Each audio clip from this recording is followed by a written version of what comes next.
Where is Blake Snell signing? It's that simple. Cameron Maven, you're up first. I think what makes the most sense, not only for Blake Snell, but for an organization, is the New York Mets. You know, when I look at it, I hear a lot of Corbin Burns, and I know Corbin's looking at 7 to 8 years. But I think Blake, 31 years old, you're looking at a 2 to 4 year deal, maybe some type of vesting options to make it worthwhile. I think your return will be worth what he's going to make in AAV. What you're also going to get value out of Blake Snell is he's done it. He's done it. He can teach guys because he was a prospect. He was a left-handed prospect, turned two-time Cy Young Award winner, punch-outs galore. So as a team, if you have two prospect lefties, big dudes that sling the rock up there and you're looking for them to get some punch-outs, no better guy to learn from. The Washington Nationals have Mackenzie Gore, they have Mitchell Parker, and you sit there and you go, this is a fit for Blake Snell. Scott Boras is super used to doing work with the Nationals. I get it. It's a little different, but Rizzo knows what it's like to work with Scott. And he also knows, hey, we want to get this done early. So there's a fit there where it's like, hey, the Nats, they're ready to make a splash. No better person to hang on a billboard, just like you had Max Scherzer hanging on a billboard, like you had Jason Worth hanging on a billboard to bring other guys in, is you get Blake Snell. You may, if Cam says it's a 4-year deal, you may have to give him a 5th year. I think he's going to get 5 years anyway, so you may have to give him a 6th year. But now you've solidified your team with a guy like Mackenzie Gore also, who seems like he's super competitive, super fiery, yelling at his teammates and everything. I love that from a starting pitcher. I think this will push him and make him a 200-plus strikeout guy per year when he's already a above-average strikeout pitcher. I think it'll help him, and he'll be watching somebody, and he'll be competing against Blake Snell every day, getting the most out of two guys instead of just one.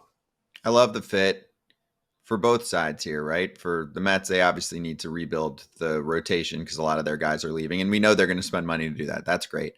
For the Nats, Kratz, before I reveal my answer, I just can't get a good read on them yet. Like, do they have PTSD from the Strasburg deal?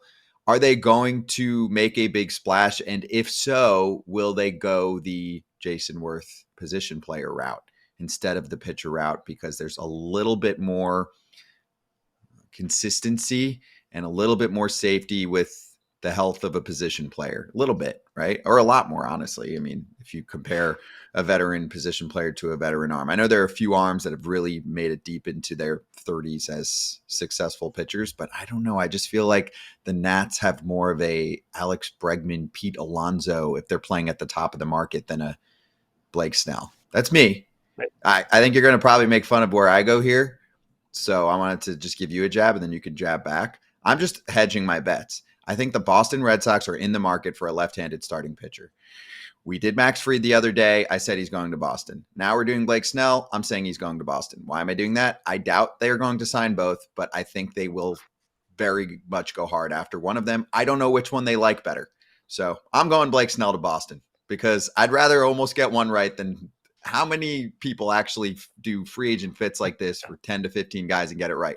One domino falling in the wrong spot can actually lead you to a bunch of wrong answers. So I'm just going to say Boston Red Sox need a left-handed starter at the top of the rotation in that ballpark. Sure, they might have a little PTSD from some parts of David Price's deal not working out, but that's been long ago enough at this point. Also, they did win a World Series title during that time period. And in general, this team is well aware they need to spend. Will they do something big on the position player market?